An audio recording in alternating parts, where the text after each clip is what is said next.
Appreciate the opportunity to be here. Stan asked me to talk about the update at Little River. So one of the 6 research education units at the Oxford, East Tennessee AgResearch Education Center. As you know, statewide, we have 10 of those centers. And as a matter of fact, the total, actually we have 15 units because at the E-Track, we've got an E-Track, East Tennessee Education Center, there are 6 units. So this Little River is one of the units. And I hope Dr. Bobby Simpson is on the call. He was going to be here in person, but we're a little bit of a short-staffed. Dr. Simpson is the director of the center. And so he actually gave him credit for putting a lot of the information together for this presentation. Okay, so even though the topic is going to be about the Little River, I thought it'd be a good idea for me to just kind of touch on what are the things ongoing in terms of UTIA AgResearch. I think in this audience, normally do have dairy producers, but beef and maybe even poultry. So I thought just give you some idea what are we doing. And if you cannot see it, that's all right. Don't worry about it very well. So when I first came on board just less than 3 years ago, and so we went through the strategic planning process. I call it strategic action plan because UTIA already had a strategic plan in place. But I said, let's get on to the nitty-gritty. What are the specific actions you need to take to reach those goals? All right. So we formed the committee to talk about these relatively short term, not 10 years, but 3 to 4 years. What are we going to be doing to attain our goals? So that's exactly what we did. Through that process, you can see on the slides, we identified 5 buckets, if you will. So the first is One Health. Okay, so which integrate basically interconnection of animals, human, and environment. And then we also added crop. So this was launched in February of 2020. And we did not have the first of all, of course, so a month later, COVID broke out. But anyway, so One Health, I think, touches every aspect.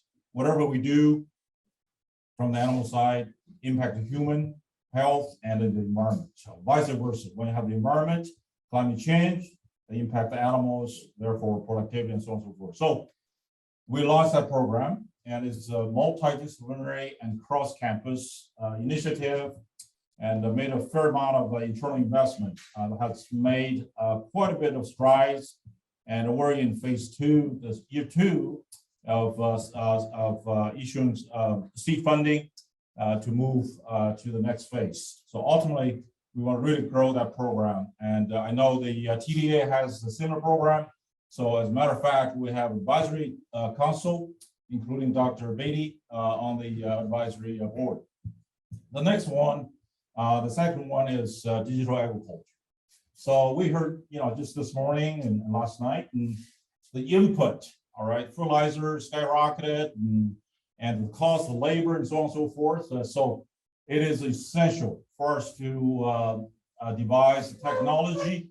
How do we reduce labor or automation to reduce the input or improve the efficiency of production and therefore the bottom line of profitability? So digital agriculture or smart agriculture or precision ag, those are the terms kind of interchangeably used.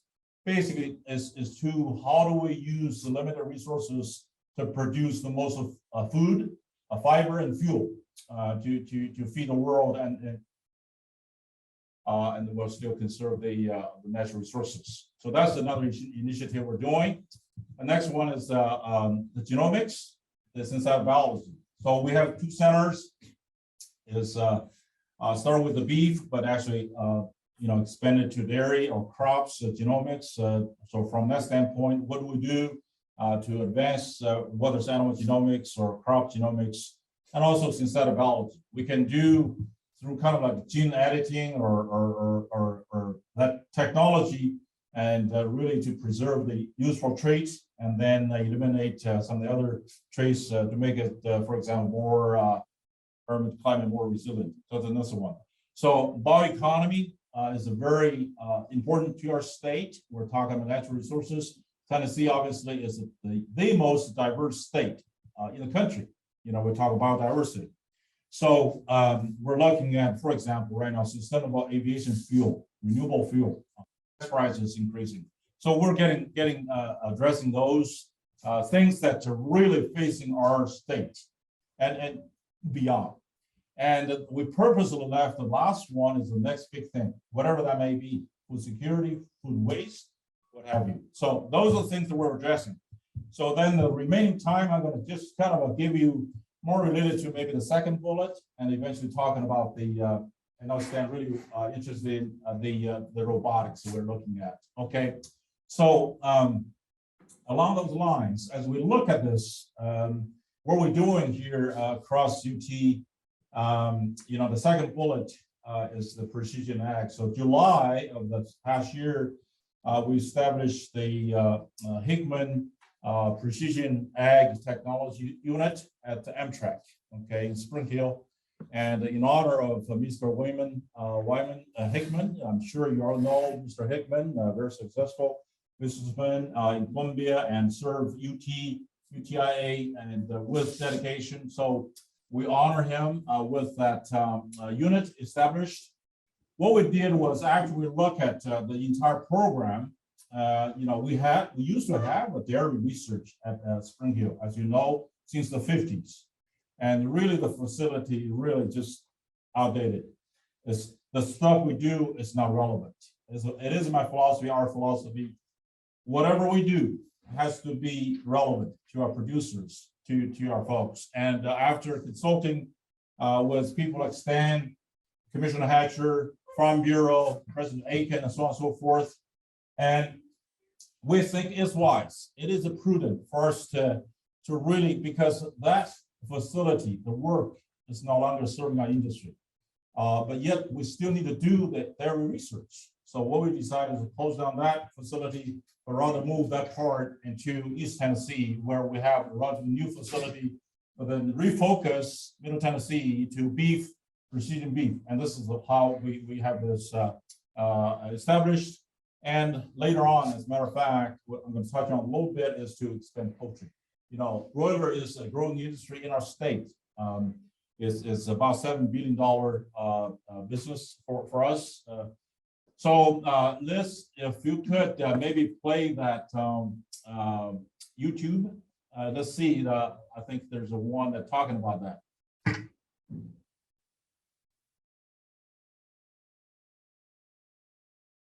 Some hungry ladies on their way to supper. These heifers prefer to feast on the plush fescue in this field at the UT AgResearch Center in Spring Hill.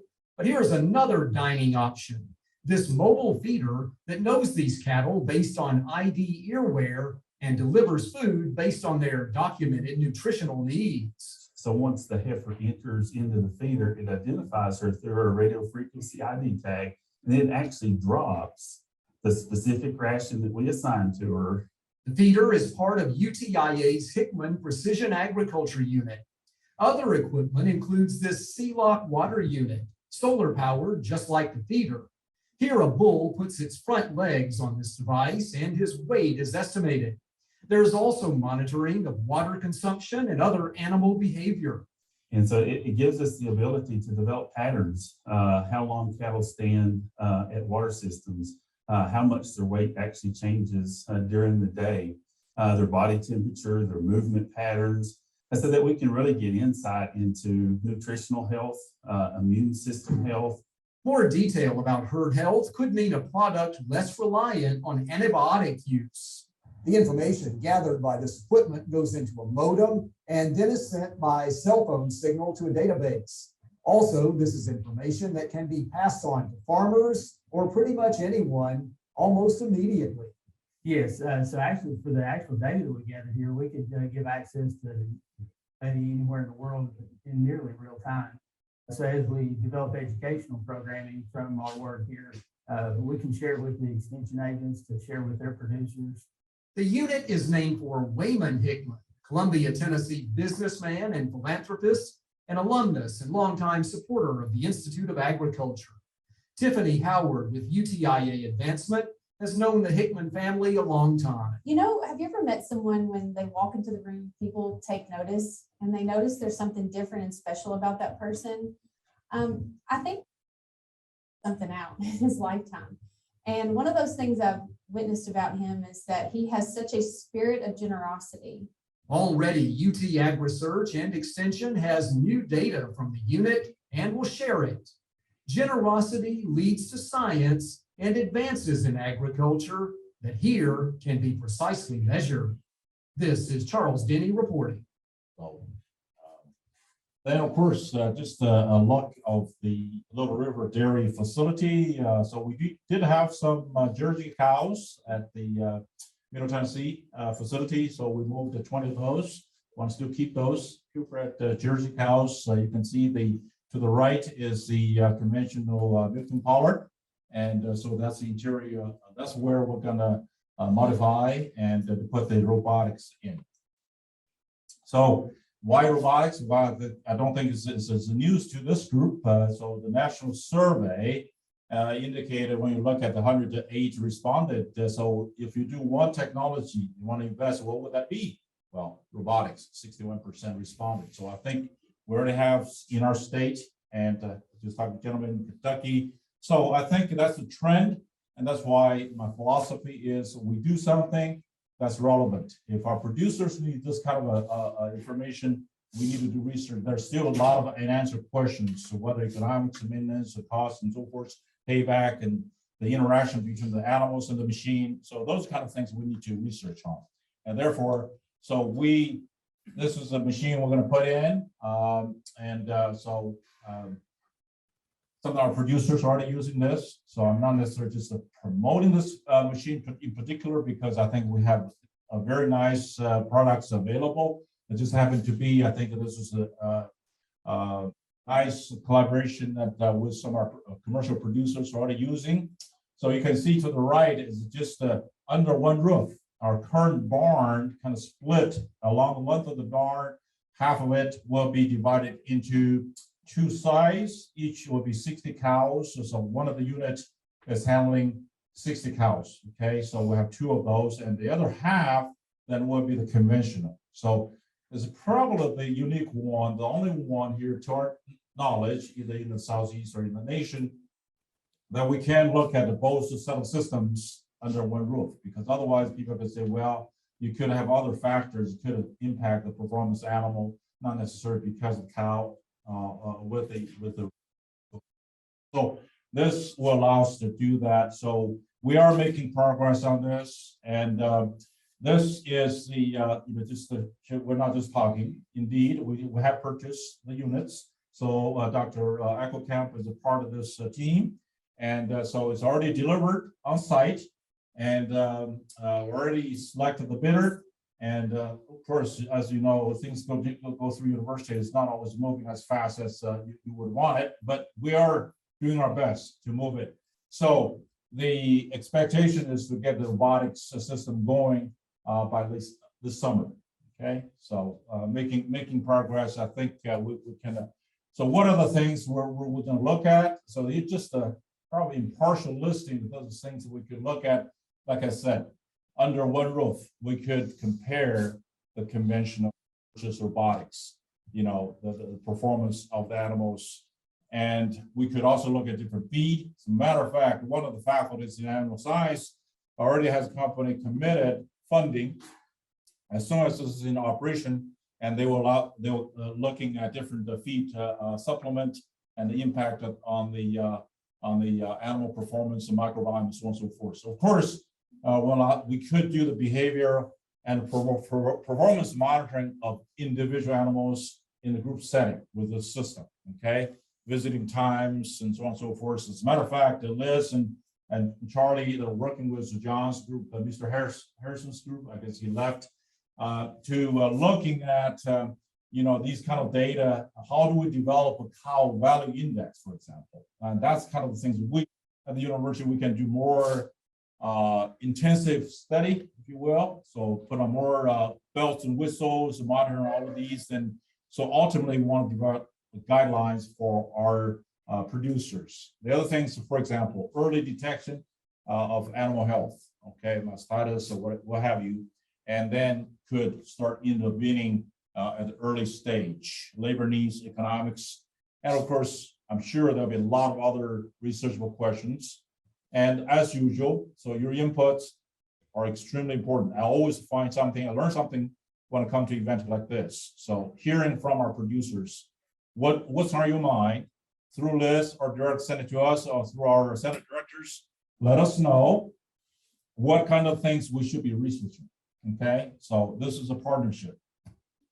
Not only do we provide research, we use our facility, we call the field laboratories, and then also provide opportunity for our students in terms of experiential learning.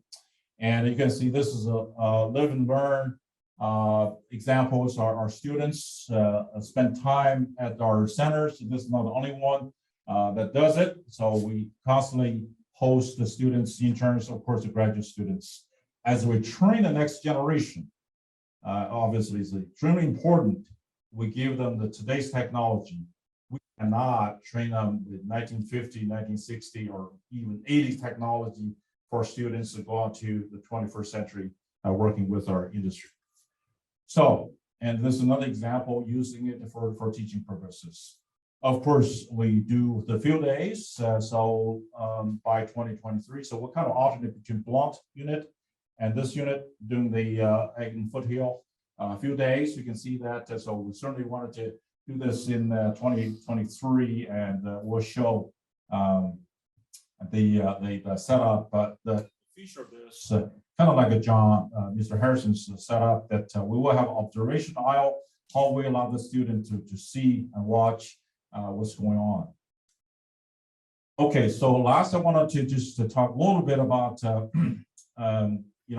research centers. So President Boyd, I'm sure you have heard that he, shortly after he became the president, he visited all the 95 counties, extension offices. Dr. Stoken will talk about that. Not only has he done that, after that, I did talk about this, Mr. President, you have done the extension offices, but you remember that we do have 10 research education centers. They're the backbone for extension. That's where the information is generated. I think it'd be a good idea for to see firsthand what kind of condition we'll work on and what kind of impact we have. So he did.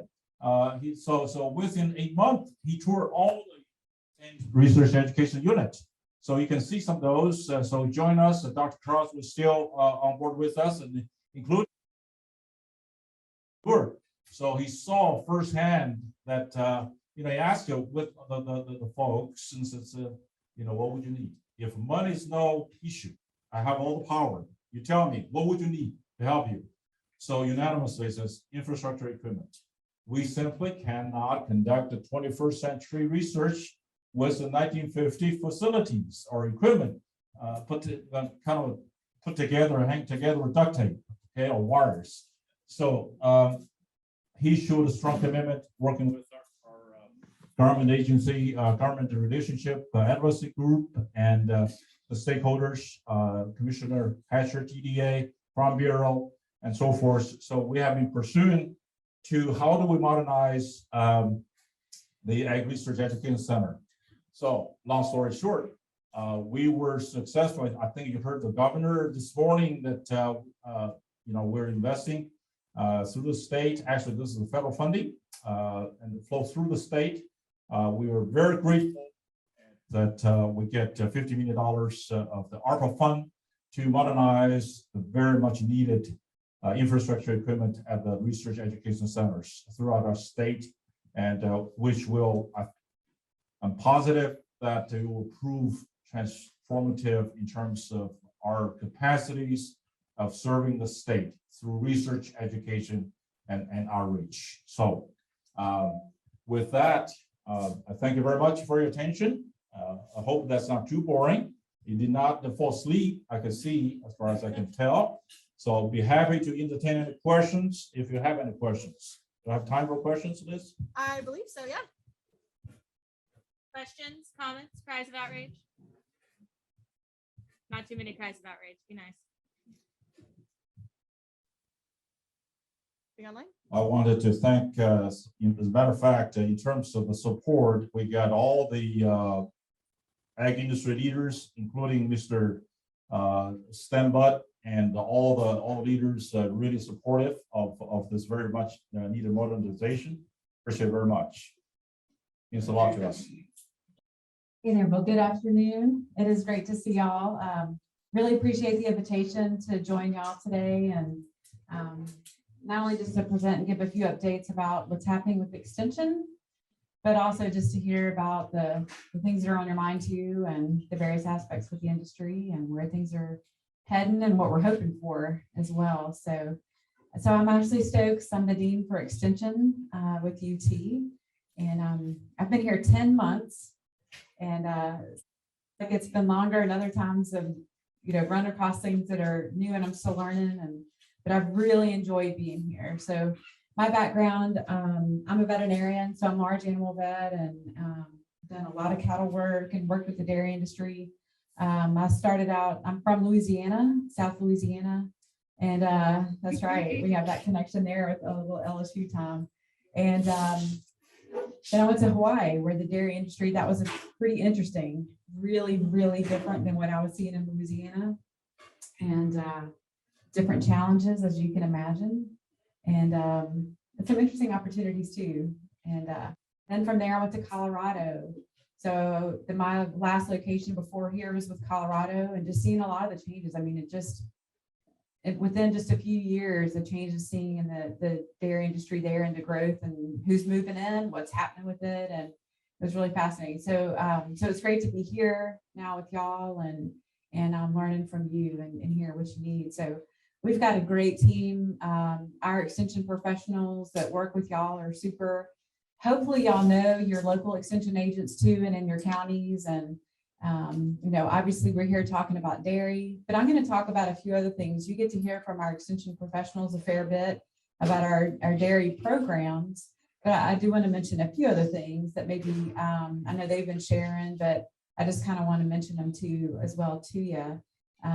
We get to work across all different areas, whether it's for your business or for your family too, and for your community. So I just want to touch base on a few things with that. So like I mentioned, Extension, we're in every county. We have an office in every county, and thanks to y'all's support, very much appreciated. This last legislative session, our counties where we only had a couple of agents, we now have 3. So we are able to have an agent that's dedicated to ag and natural resources. We have one dedicated to 4-H, and then one to our family programs. So that was really good, because our agents had some split time before. And our most distressed counties were the ones where we didn't have 3. So y'all really helped us out with that, the support for it, and just really grateful for it. Also, this last year, something y'all helped us out with, and that's for 4-H. So our 4-H program, one of the reasons I came here, it's amazing. The 4-H program here in Tennessee is one of the strongest in the country. So we have about 180,000 youth that participate in 4-H in various ways. That's enormous. That's really fantastic. I know y'all support that program a lot. We really appreciate that. So this last legislative session, it was approved that if a youth takes off a day from school to go participate in a 4-H program, it counts as in-class activity. So it shows the value of the training and the value of what they learn in 4-H. I think I'm preaching to the choir here. Y'all get it. Y'all really appreciate 4-H and FFA. But some things that this really opens up for us too is thinking about workforce development and thinking about those kind of opportunities and the programs we offer in 4-H. I think us being able to get that classroom type of credit for it, it opens up some doors for us. So we're looking at some ways that these kids, when they do their programs, we're gonna start offering college credit. So if they do a program, let's say, working with their dairy projects, we're looking at, can we get them some college credit for that? But then also, what kind of workforce certifications how can we contribute into workforce development? So those are some areas I'm really excited about. I think it's really needed. I know when I came here last year and we were hearing our producer updates, workforce just kept coming up. So we're really looking at how to use extension and use our programs to really make impacts in the workforce area. So a few programs I want to tell you about. One that just launched. I think we all know that agriculture can be challenging. There are a lot of other challenges thrown at us right now. And so we have a farm family program that's starting up, and it's about the health and well-being of our families and our family members. So that's one that's in partnership with the Department of Agriculture. We really appreciate that. It might be kind of considered a little bit outside of the box, but when we think about having strong farm families, this is a program to help support that. So we've got the pilot, it just launched, and we're seeing some really strong interest. So that's a good thing. I think you definitely know about our programs that Dr. Eckelkamp has put together along with her colleagues with our master dairy producer program. And then of course we have with Dr. Martinez, commodity and the livestock market outlook, those analyses that are weekly and monthly there. I know that there are various email and then blog spots and everything else that are great resources for you. So, so those are also available. We have programs around irrigation. We have our soil plant and pest center in Nashville. A couple of people have asked, we have some retirements coming up, and I've had some people ask, are we going to continue supporting that lab? You bet. So we will continue supporting that and make sure that that stays strong. We have other programs around ag leadership, our farming fundamentals and finance trainings, economic impact analysis programs. And then another one that we have that you'll probably have heard about is our agribility. And so sometimes some of our producers become more limited in their physical abilities to get in and out of tractors or to get around. And so, so we have the agribility program that works with them to help them. So we can do modifications and do what we need to so they can stay involved and safely. So that's a program that we have as well. Again, all of these, working with your local county extension agents and offices there. Of course, the expertise that we have within our specialists and our faculty, those are always available to you. The last thing that I want to mention is that we're in the middle of a assistant dean search. So Mr. Rob Holland has been filling the role as our agriculture and natural resources assistant dean in an interim role. A lot of y'all know him from the Center for Profitable Agriculture. He's been doing an absolutely fantastic job.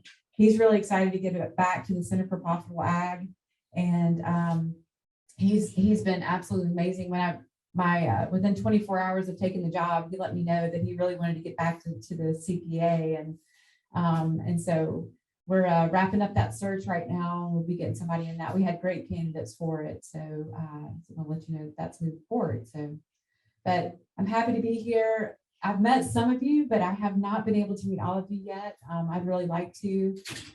Like I said, I'm very genuinely interested in the industry and what's needed and where we're headed.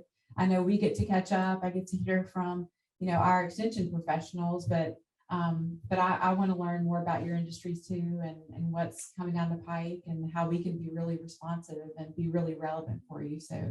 So thanks for letting me join you today. I really do appreciate it, and I look forward to spending some more time with y'all. If there are any questions too, I'm happy to answer any questions.